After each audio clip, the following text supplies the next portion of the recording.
દર્શક મિત્રો, 15મી ગુજરાત વિધાનસભાના છઠ્ઠા સત્રમાં આજના દિવસે હાથ ધરાયેલી મહત્વની કાર્યવાહીના સંકલિત અંશો લઈને અમે ઉપસ્થિત થયા છીએ કાર્યક્રમ લોકશાહીના ધબકારામાં. તો આવો નિહાળીએ લોકશાહીના ધબકારા. ઓર્ડર. ભારતીય મૂળના અમેરિકન અવકાશયાત્રી સુનિતા વિલિયમ્સ અને બચ વિલ્મોર 9 મહિના અને 14 દિવસ પછી પૃથ્વી ઉપર પાછા ફર્યા છે. તેમનું ડ્રેગન ફ્રીડમ અવકાશયાન આજે ભારતીય સમય મુજબ સવારે 3:27 વાગ્યે ફ્લોરિડાના કિનારે લેન્ડ થયું છે. આ બંને અવકાશયાત્રીઓ બોઈંગ અને નાસાના 8 દિવસના સંયુક્ત ક્રૂ ફ્લાઇટ ટેસ્ટ મિશન પર ગયા હતા, પરંતુ સ્ટારલાઇન અવકાશયાનમાં સર્જાયેલ સમસ્યાના કારણે તેમની 8 દિવસની મુસાફરી 9 મહિનામાં ફેરવાઈ ગઈ. સુનિતા વિલિયમ્સ આજે પૃથ્વી ઉપર પાછા ફરતા તેમના પૈતૃક ગામ જુલાસણ સહિત સમગ્ર રાજ્ય અને દેશમાં ખુશીનો માહોલ છે. આ પ્રસંગે આપણા વિધાનસભાના સૌ માન્ય સભ્યશ્રીઓ વતી આ ગ્રહ વતી તેમને ખૂબ ખૂબ અભિનંદન અને શુભકામનાઓ પાઠવીએ છીએ. માન્ય શ્રી અમૂલભાઈ ભટ્ટ. માન્ય અધ્યક્ષશ્રી, અંગદાન મેળવવા માટે નોંધણી કરાવવા માટેની શું પ્રક્રિયા હોય છે અને શું પ્રક્રિયા કરવી પડતી હોય છે તે જાણવા માંગુ છું. માનનીય અધ્યક્ષશ્રી, આજે સમગ્ર ગુજરાતની અંદર અંગદાન એક મુહિમ બની ચૂક્યું છે. પહેલાં જે રીતે આખું વાતાવરણ હતું, અંગદાનમાં માન્યતાઓના કારણે અંગદાન થતા નહોતા, પરંતુ આજે સમગ્ર રાજ્યમાં સામાજિક સંસ્થાઓ, પત્રકાર મિત્રો અને સેવાભાવી સંસ્થાઓ એ અત્યારે કોઈનું બ્રેઇન ડેડ થતું હોય એવા સમયે એ લોકો પાસે જઈ સમજાવી અને આ અંગદાન કરવા માટે એમને પ્રેરિત કરે છે. માનનીય અધ્યક્ષશ્રી, હમણાં જ નજીકમાં જ અંગદાનની પ્રવૃત્તિમાં આણંદ શહેરમાં ન્યૂબોર્ન બેબીને માતાએ એના પતિનું અંગનું દાન કર્યું. માનનીય અધ્યક્ષશ્રી, હવે માનનીય અધ્યક્ષશ્રી, ધૂળેટીના દિવસે જ એક અંગદાન થયું, પત્નીએ બાળકને જન્મ આપ્યો અને એના બીજા જ દિવસે એનો પતિ બ્રેઇન ડેડ થયો. માનનીય અધ્યક્ષશ્રી, તમે વિચારો કે આમ હૃદય કંપાવનારી પરિસ્થિતિની અંદર પણ એ બહેનને પણ હું ધન્યવાદ આપું છું કે આવા સંજોગોમાં પુત્રનું આગમન થાય, પતિ મૃત્યુ પામે અને એ મૃત્યુ પામેલા પતિના અંગોનું દાન બીજાને જીવાડવા કરવાનો આ નિર્ણય એને લીધો. એ દીકરીને, એ બહેનને સાહેબ હું લાખ અભિનંદન આપું છું. માનનીય અધ્યક્ષશ્રી, એમને જે મારો પ્રશ્ન પૂછ્યો છે તો એનો એક દર્દીએ પ્રત્યારોપણ કરતી હોસ્પિટલો જેમને સ્ટેટ એપ્રોપ્રિએટ ઓથોરાઇઝેશનની કમિટી દ્વારા મંજૂરી આપવામાં આવેલ હોય તેવી હોસ્પિટલોને સોટો ગુજરાત અને નોટો જે દિલ્હી ખાતે છે એમના લોગિન આઈડી અને પાસવર્ડ આપવામાં આવેલ હોય છે. અંગ પ્રત્યારોપણ કરાવવા માંગતા દર્દીઓએ અંગદાનની પ્રતીક્ષા યાદીમાં નામ નોંધાવવા માટે પ્રત્યારોપણ કરતી આ હોસ્પિટલ પૈકી કોઈ એકનો સંપર્ક કરી તેની નોંધણી સોટો ગુજરાત અને નોટો વેબસાઇટ જે દિલ્હીની વેબસાઇટ છે એના ઉપર ઓનલાઈન કરવાનું હોય છે. રાજ્યમાં અંગદાન મેળવવા માંગતા દર્દીને એના સ્કોરના આધારે મેરિટ પ્રમાણે જેમ અંગ મળે તે મુજબ અંગ પ્રત્યારોપણ કરવામાં આવતું હોય. માનનીય અધ્યક્ષશ્રી, એટલી બધી ફૂલ પ્રૂફ વ્યવસ્થા છે. કોઈનું પણ લાગવગ અથવા તો કોઈને પહેલો નંબર આપવો, એને અંગ આપી દેવું, કોઈને કિડનીની જરૂર હોય, માનનીય અધ્યક્ષશ્રી ઝીરો અવકાશ, ક્યાંય એક ટકો પણ લાગવગને ચાન્સ નહીં અને સીધું એને અંગ મળી જાય એ રીતની વ્યવસ્થા છે. અને માનનીય અધ્યક્ષશ્રી, બ્રેઇન ડેડ સિવાયના જીવંત દાતાઓ કે એના કોઈ સગા સંબંધીઓ હોય, મેચ થતું હોય તો એવા સંજોગોમાં કિડની અને લીવરનું દાન મેળવી શકાય છે. અને એની કામગીરી માનનીય અધ્યક્ષશ્રી સ્ટેટ એપ્રોપ્રિએટ ઓથોરાઇઝેશન કમિટી દ્વારા કરવામાં આવે છે. આવા કિસ્સામાં સોટો પર રજિસ્ટ્રેશન જરૂરી નથી અને પણ એ સાહેબ નોટો પર એનું રજિસ્ટ્રેશન કરવું ફરજિયાત છે. રિસીવર દ્વારા જરૂરી દસ્તાવેજો ઓથોરાઇઝ હોસ્પિટલમાં જમા કરાવેથી કમિટી દ્વારા દર અઠવાડિયે જીવનદાતા રિસીવર અને ઓથોરાઇઝ હોસ્પિટલ સાથે રૂબરૂમાં જરૂર તપાસ કરી ચકાસણી કરીને પરવાનગી આપવામાં આવે છે. માન્ય પૃણેશભાઈ મોદી. માનનીય અધ્યક્ષશ્રી, સુરતની અંદર છેલ્લા 20 વર્ષથી ડોનેટ લાઈફની સંસ્થા જે કામ કરે છે, તો એ સંસ્થા જોડે ગુજરાત સરકાર કેટલીક મર્યાદા સરકારની પણ છે અને કેટલીક મર્યાદા આવી સંસ્થાની પણ છે. તો આ બંનેનું સંકલન કરીને આગળ વધવા માંગે છે કે કેમ? માનનીય અધ્યક્ષશ્રી, જ્યાં પણ અંગદાનનો વિષય આવે અને એમાં અંગદાન માટે કામ કરતી સામાજિક સંસ્થાઓ માટે માન્ય અધ્યક્ષશ્રી કોઈનો જીવન બચાવવાનો વિષય છે એટલે મર્યાદાઓને પણ એક બાજુ મૂકી અને આ મુહિમને આ પ્રવૃત્તિને વેગ મળે એના માટે સરકાર અને આદરણીય ભૂપેન્દ્રભાઈ સાહેબની સરકાર બિલકુલ પ્રતિબદ્ધ છે. અને વિનોદભાઈ મોરડિયા. માનનીય અધ્યક્ષશ્રી, જે અંગદાન કરનાર હોય એને અહીંયા લાવવામાં આવે અને પછી માનો સુરતમાં જરૂરિયાત હોય તો એ પછી આવે. એ સેન્ટરની માંગણી કરવામાં આવી છે, તો એ માંગણી આપણે મંજૂર કરવા માગીએ છીએ કે કેમ?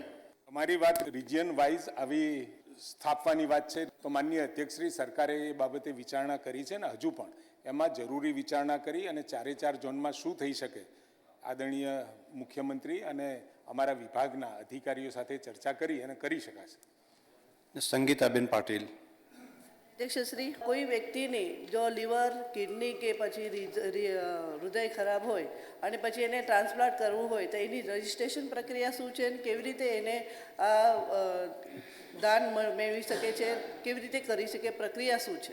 માનનીય અધ્યક્ષશ્રી, આપણને સરકારી એટલે કે પબ્લિક સેક્ટરની અંદર જે પ્રત્યારોપણ માટેના અંગો મળે, અંગદાન મળે, એમાં 1, 3 અને 5 એટલે 1 નંબરનું દર્દી, 3 નંબરનું દર્દી અને 5 નંબરનું દર્દી એના અંગો એ આપણા સરકારને મળે છે અને એમાંથી 2 અને 4 નંબરના માનનીય અધ્યક્ષશ્રી એ પ્રાઇવેટમાં જાય છે અને એ રીતે માનો કે રિટ્રાઇવલ માટે ખાનગી હોસ્પિટલમાં જાય તો 1, 3 અને 5 અનુક્રમે એ દર્દીઓ એ પ્રાઇવેટમાં મળે અને 2 અને 4 નંબર એ આપણને સરકારીમાં મળતા હોય છે અને માનનીય અધ્યક્ષશ્રી જ્યાં જરૂર ના હોય ત્યારે એ પબ્લિક પૂલમાં પણ જાય એટલે કે સરકારી પૂલમાં પણ જાય અને પ્રાઇવેટ પૂલમાં પણ જાય અને પછી એના સ્કોર પ્રમાણે આપણે આપતા હોઈએ છીએ. માનનીય અધ્યક્ષશ્રી, રાજકોટથી અમદાવાદ કોઈને પ્રત્યારોપણ કરવાનું છે તો ત્યાંથી લાવવા માટે ગ્રીન કોરિડોર અને બાકીની વ્યવસ્થાઓ કરી પણ સમયસર એ દર્દીને મળી જાય એની વ્યવસ્થાઓ કરીએ છીએ.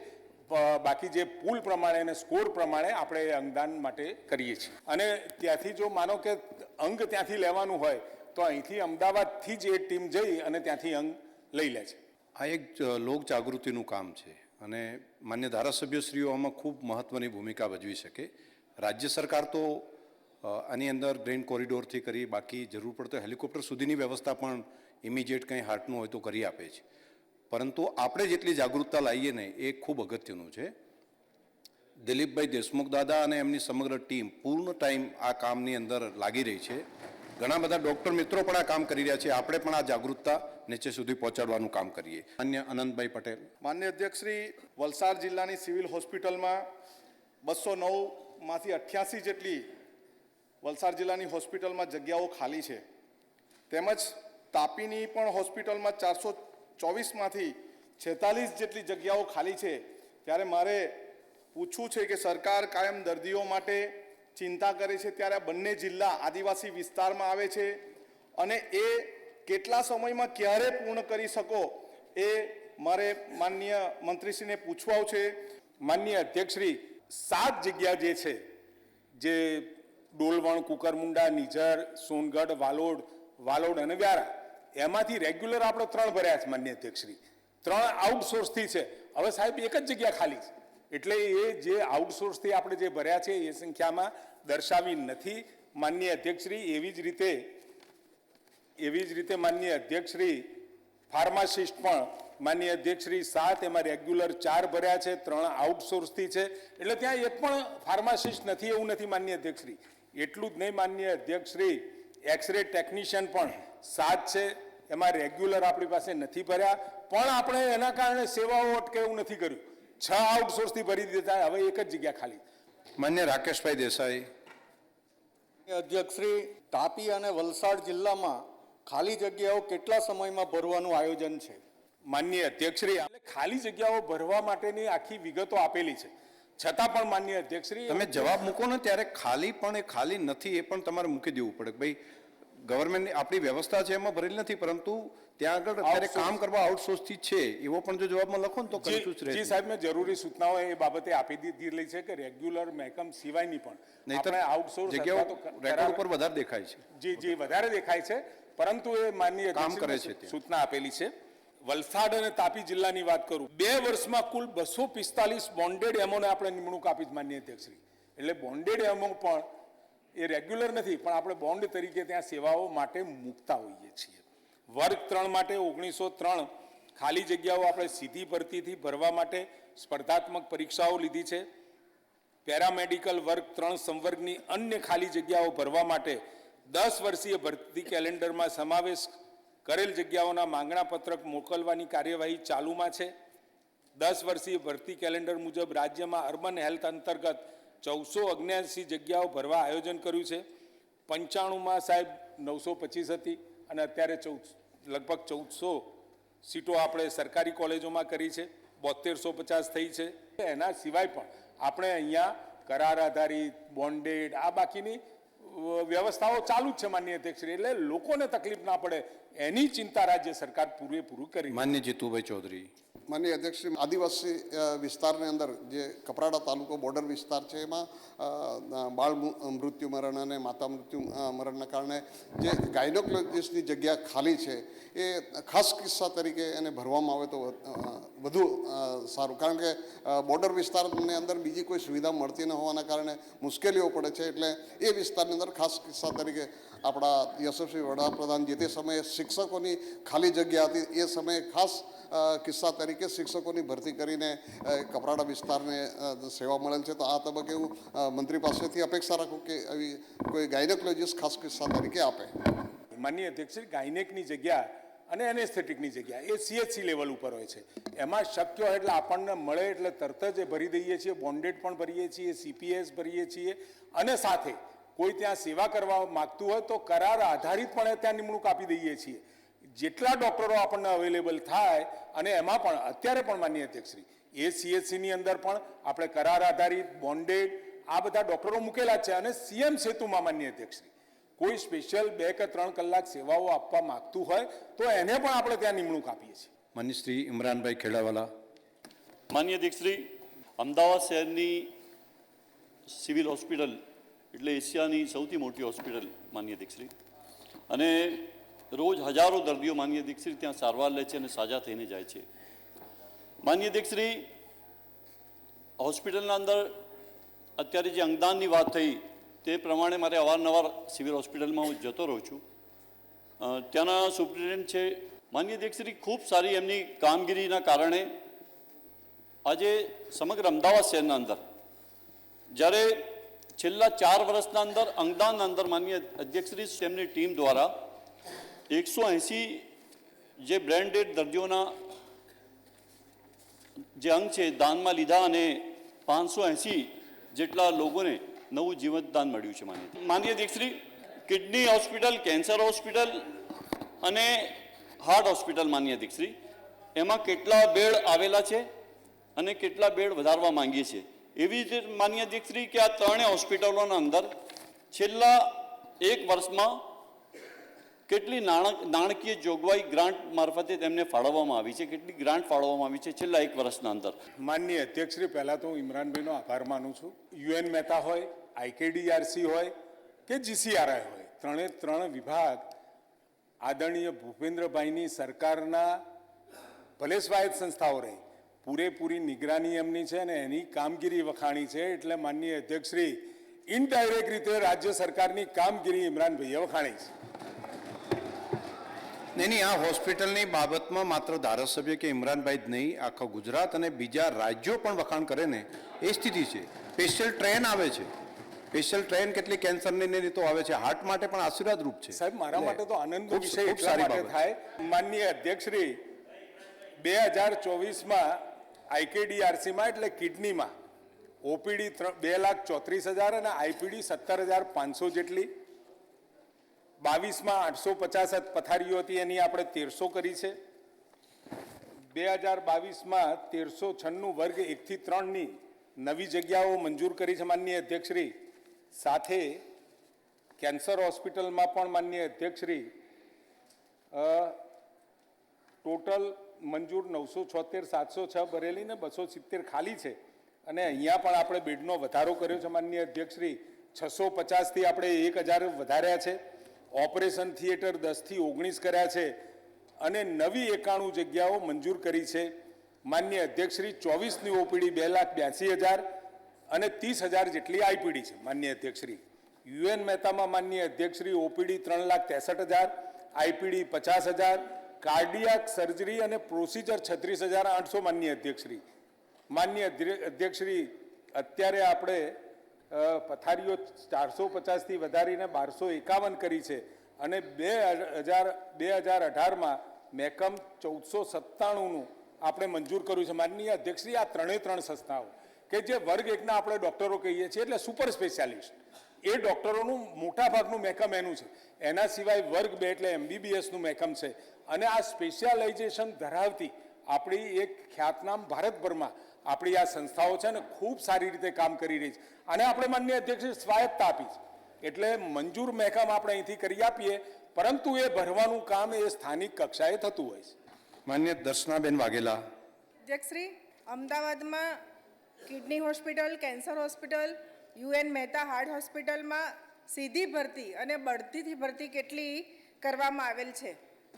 માનનીય અધ્યક્ષશ્રી, અમદાવાદ ખાતે આવેલ કિડની, કેન્સર અને યુએન મહેતા સ્વાયત્ત સંસ્થાઓ છે. ખાલી જગ્યા પર સંબંધિત સંસ્થાઓ દ્વારા પોતાની રીતે ભરતી કરવામાં આવે છે અને 3 વર્ષમાં એમને જે સંખ્યા ભરી છે માનનીય અધ્યક્ષશ્રી, વર્ગ 1માં સીધી ભરતી 11, બઢતીથી 2, વર્ગ 2માં સીધી ભરતી 1 અને બઢતી 2, વર્ગ 3માં 254 સીધી ભરતીથી અને 54 બઢતીથી.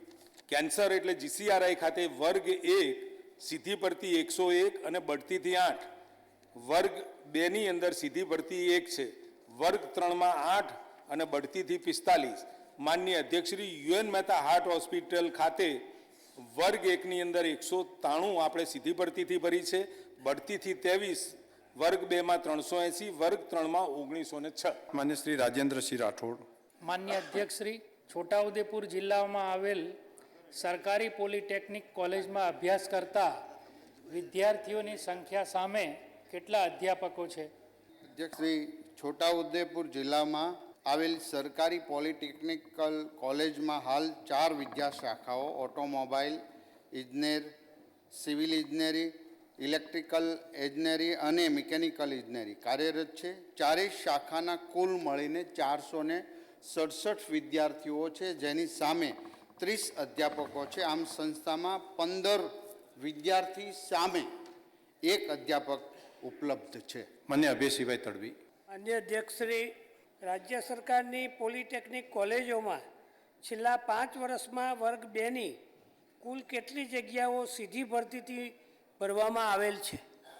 માનનીય અધ્યક્ષ મહોદય, વર્ગ 2માં મંજૂર 2232 અને ભરેલ છે 2018, એટલે કે આશરે 91% જગ્યાઓ ભરાયેલ છે. તેમાં છેલ્લા 5 વર્ષમાં સીધી ભરતીથી વર્ગ 2ની 177 જગ્યાઓ ભરવામાં આવેલ છે. માન્ય શ્રી ડૉક્ટર તુષારભાઈ ચૌધરી. માન્ય અધ્યક્ષશ્રી, restructuring of university and reconstruction of college affiliation system માટે સરકાર દ્વારા 14/9/2020ના રોજ સમિતિ બનાવવામાં આવી હતી. એ સમિતિએ 2 રિપોર્ટ પણ સરકારને સુપ્રત કર્યા છે. તો મારો પહેલો પ્રશ્ન એ છે કે સમિતિએ સુપ્રત કરેલ રિપોર્ટ હાલ શિક્ષણ વિભાગની વેબસાઇટ પર નથી, તો એ વેબસાઇટ પર મૂકવા માગો છો કે કેમ? શ્રી, અમને જે 2 વેબસાઇટનું કીધું કે 2 કમિટીનો રિપોર્ટ વેબસાઇટ ઉપર મૂક્યો કે નહીં. માનનીય અધ્યક્ષશ્રી, મહત્વનું એ છે કે જે રિપોર્ટ આપણી પાસે આવ્યો છે એના પ્રમાણે આપણે નેશનલ એજ્યુકેશન પોલિસી જે અમલમાં મૂકી છે માનનીય અધ્યક્ષશ્રી, અને 2030 સુધી સંપૂર્ણતઃ એને લાગુ કરવાનો વિષય છે. માનનીય અધ્યક્ષશ્રી, એ અંગે રિસ્ટ્રક્ચરિંગ ઓફ યુનિવર્સિટી અને રિસ્ટ્રક્ચરિંગ ઓફ કોલેજીસ આપણે એમાં આનુષંગિક પગલાં લઈ લીધા છે માનનીય અધ્યક્ષશ્રી. એમાં મલ્ટીડિસિપ્લિનરી શિક્ષણ, રિસર્ચ એન્ડ ઇનોવેશન, ભારતીય જ્ઞાન પ્રણાલી, વ્યવસાયિક શિક્ષણ, ઇન્ટર્નશીપ, આંતરરાષ્ટ્રીયકરણ, ડિજિટલ લર્નિંગ, મૂલ્યાંકન પદ્ધતિમાં સુધારા, ગવર્નન્સમાં સુધારા. માનનીય અધ્યક્ષશ્રી, 21મી સદીમાં આપણે જ્યારે જવાનો વાત અને વિષય કરતા હોય, 21મી સદીમાં દુનિયાનો યુવાન દોડતો થયો હોય તો મૂળતઃ વર્ષોથી ચાલી આવતી શિક્ષણ પદ્ધતિમાં આમૂલ પરિવર્તન. આમૂલ પરિવર્તન એ કેવું માનનીય અધ્યક્ષશ્રી? કેવળ ને કેવળ એ ટેકનોલોજી આધાર નહીં, મૂળિયા આપણા પકડી રાખીને, આપણી વિરાસતને ધરોહર પકડી રાખી અને દુનિયા સાથે દોડવા માટેની આ શિક્ષણ નીતિ એ આઉટકમ અને આઉટ લર્નિંગ માટે એક વિશાળ સ્કોપ ખોલવાવાળી આપણી આ પોલિસી. માન્ય કમલેશભાઈ પટેલ. માનનીય અધ્યક્ષશ્રી, ગુજરાત રાજ્ય દ્વારા પબ્લિક યુનિવર્સિટી એક્ટ 2023 જે લાવવામાં આવ્યો એના ઉદ્દેશો અને એના ફાયદા શું છે અને NEP 2020ને આ કાયદાથી આ યુનિવર્સિટી એક્ટથી શું ફાયદા થશે એ જણાવવા મંત્રીશ્રી મદદ રાખે. માનનીય અધ્યક્ષ મહોદય, the Gujarat public university act 2023 દ્વારા સેનેટ સિન્ડિકેટને રદ કરી board of management, executive council અને એકેડેમિક કાઉન્સિલ અંતર્ગત તમામ કોલેજો, યુનિવર્સિટી વિભાગોને, અધ્યાપકોને સિનિયોરિટી થકી રોટેશન લાભ મળશે. તે માનનીય અધ્યક્ષ મહોદય, જે રીતે યુનિવર્સિટી પોતે સ્વાયત્તતા રીતે નિર્ણય કરી અને પોતે તુરંત ત્વરિત અમલીકરણ કરી શકે એ હેતુથી આ એક્ટ નવી શિક્ષા પદ્ધતિ અમલીકરણ માટે ખૂબ મહત્વનો રહ્યો છે અને ગુજરાતની શિક્ષણ વ્યવસ્થામાં ખૂબ ફાયદાકારક રહ્યું છે. માન્ય ચિરાગભાઈ પટેલ.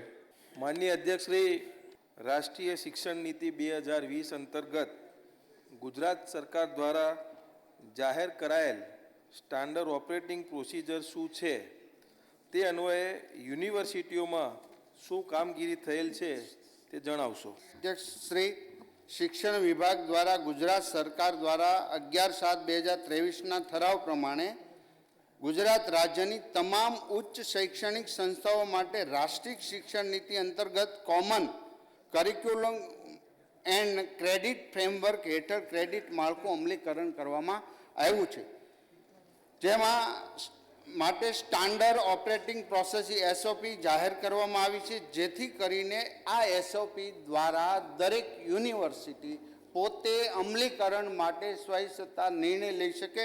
એક બાબતની SOPની અંદર દરેક યુનિવર્સિટી અને કોલેજ કયા નિર્ણય, કયા ફ્રેમિંગથી બાસ્કેટ બનાવવા માટે દરેક બાબતોમાં SOPમાં એની બધી જ માર્ગદર્શિકા આપવામાં આવી છે. માનનીય અધ્યક્ષ મહોદય, major course, minor course, multidisciplinary કોર્સને ability enhancement course, skill enhancement course, value added course, આમ 2 ક્રેડિટ અને ભારતીય જ્ઞાન પ્રણાલિકા વગેરે શું છે તે કેવા વિષયો હોય તે કોર્સિસ પણ SOPની અંદર રજૂ કરવામાં આવ્યા છે. માન્ય શ્રી ગૌતમભાઈ ચૌહાણ. માનનીય અધ્યક્ષશ્રી, ભાવનગર જિલ્લામાં સરકારી અને ગ્રાન્ટેડ કુલ કેટલી કોલેજો આવેલી છે એ પ્રવાહવાર સંખ્યા જાણવા માગું છું. માનનીય અધ્યક્ષ મહોદય, ભાવનગર જિલ્લામાં આર્ટ્સ, કોમર્સ અને સાયન્સ પ્રવાહની કુલ સરકારી 5 કોલેજ અને ગ્રાન્ટેડ 7 કોલેજ છે. એમાં વિજ્ઞાન પ્રવાહ ચાલુ હોય તેવી 2, વિજ્ઞાન પ્રવાહ 1 અને વિનય અને વાણિજ્ય પ્રવાહ 2 કોલેજ છે. માન્ય શંભુપ્રસાદ ટુંડિયાજી. ને અધ્યક્ષશ્રી, ભાવનગર જિલ્લાનો પ્રશ્ન છે અને મારી વલ્લભીપુર એટલે તક્ષશિલા અને નાલંદા એ કાળની એક વલ્લભી વિદ્યાપીઠ એટલે વલ્લભીપુર છે સાહેબ. અને એટલે ત્યાં જે નૂતન કોલેજનું નિર્માણ થયું છે ત્યારે વલ્લભીપુરની અંદર જન્મેલા, આમ તો અમરેલીના ચિત્તલમાં જન્મેલા ગીજુભાઈ બધેકા કરીને આપણા શિક્ષણવિદ હતા ગુજરાતી સાહિત્યના, મુછાળીમાં, જેમનું ઉપનામ મુછાળીમાં હતું માન્ય અધ્યક્ષશ્રી. અને એમના ઉપનામો ઘણા હતા, મુછાળીમાં, વિનોદીની અને બાળકોના બેલી. તો માન્ય અધ્યક્ષશ્રી, એમનું મૂળ ગામ વલ્લભીપુર હતું, એમનું પ્રાથમિક શિક્ષણ પણ ત્યાં વલ્લભીપુરમાં જ થયું છે અને એમનો ઉછેર પણ ત્યાં થયો છે. તો માન્ય મંત્રીશ્રીને મારું સૂચન ગણો કે માગણી ગણો, પણ હું આપના માધ્યમથી માન્ય મંત્રીશ્રીને જણાવું છું કે મારી જે કોલેજ છે નવી બનેલી એનું નામાભિધાન જે છે એ મુછાળીમાં ગીજુભાઈ બધેકા એ કરવા માગો છો કે કેમ? અધ્યક્ષ મહોદય, શિક્ષણની વાત આવે અને ગીજુભાઈ બધેકાને યાદ કરે, આ એક ખૂબ પોઝિટિવ અને શિક્ષણના સન્માનની વાત. શિક્ષક કોને બનવું જોઈએ, પ્રાધ્યાપક કોને બનવું જોઈએ, એ ગીજુભાઈ બધેકાએ એમને ત્યારે પણ જાણ્યું. હાલ પણ એમની શિક્ષા વ્યવસ્થા, એમની બાળ મંદિરથી વ્યવસ્થા, ભાવનગરની અંદર ચાલી રહેલી દક્ષિણામૂર્તિની આજની તારીખમાં જે બાળ મંદિર ચાલી રહ્યા છે એ બાબતમાં ગીજુભાઈ બધેકાની વિચારધારા છે, એનો આપણે અમલ અને સભ્યશ્રીનું સૂચન છે, સૂચન જોઈશું. માન્ય શ્રી ડૉક્ટર સીજે ચાવડા. માન્ય અધ્યક્ષશ્રી, 2023-24માં અને 24-25માં 52 હેક્ટરના બદલે 62 હેક્ટરનું વાવેતર થયું, એટલે 10 હેક્ટર વધ્યું. અને છેલ્લા 2 વર્ષમાં, પહેલા વર્ષમાં લગભગ 50 લાખનો ખર્ચ હતો અને 10 હેક્ટર ફક્ત વધ્યું, પણ ખર્ચો 1 કરોડ અને 62 લાખ, એટલે 1 કરોડ ને 12 લાખ વધ્યો છે. તો એના કારણો શું છે? માનનીય અધ્યક્ષશ્રી, દૈનિક વેતનમાં માનનીય અધ્યક્ષશ્રી વધારો થવાના કારણે પણ વધારો થયો છે. આમ વન કવચની અંદર પણ માનનીય અધ્યક્ષશ્રી 41.56 લાખ રૂપિયાનો વન કવચની અંદર પણ આપણે રોપા આવ્યા છે, એ પણ આમાં ગણાઈ ગયા છે. બિન પિયત ખર્ચમાં માનનીય છે 61.6 લાખનો વધારો, અન્ય મોડેલો ખર્ચો પણ આ જ રોપાની અંદર, આ જ વન રોપાની અંદર ગણાઈ ગયો છે. આમ 9.67 લાખના વધારાના કારણે 112.9 લાખ જેટલો ખર્ચો નોંધાયેલો છે. માનનીય અધ્યક્ષશ્રી. રીટાબેન પટેલ. માનનીય અધ્યક્ષશ્રી, રાજ્ય સરકાર સિંગલ યુઝ પ્લાસ્ટિકનો ઉપયોગ ઘટાડવા માટે સતત પ્રયત્નશીલ છે, ત્યારે આ પોલિથીન બેગનો વિકલ્પ કઈ વિચારો છો કે કેમ? માનનીય અધ્યક્ષશ્રી, પોલિથીનની જગ્યાએ બાયો ડિગ્રેડેબલ બેગ અથવા લાંબા સમય સુધી વપરાતી બેગનો ઉપયોગ ચાલુ રાખવા માટે ડિપાર્ટમેન્ટ વિચાર કરેલ છે.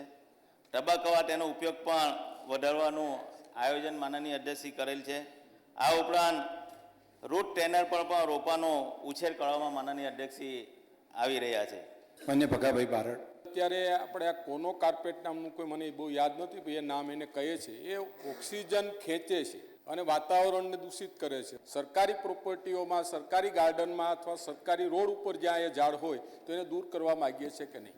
માનનીય અધ્યક્ષશ્રી, જે પ્રમાણે કહે છે વધુ ઓક્સિજનમાં નુકસાન કરતું ઘણા બધા દેશોની અંદર પણ વવાય છે, પરંતુ જે સિટી ગીચવાળા વિસ્તાર છે, વસ્તી વધી રહે, ત્યાં અમે આ વાવતા નથી ને ખાસ કરીને અમારો જે વિભાગ છે એમાં તો અમે ઉછેરતા નથી.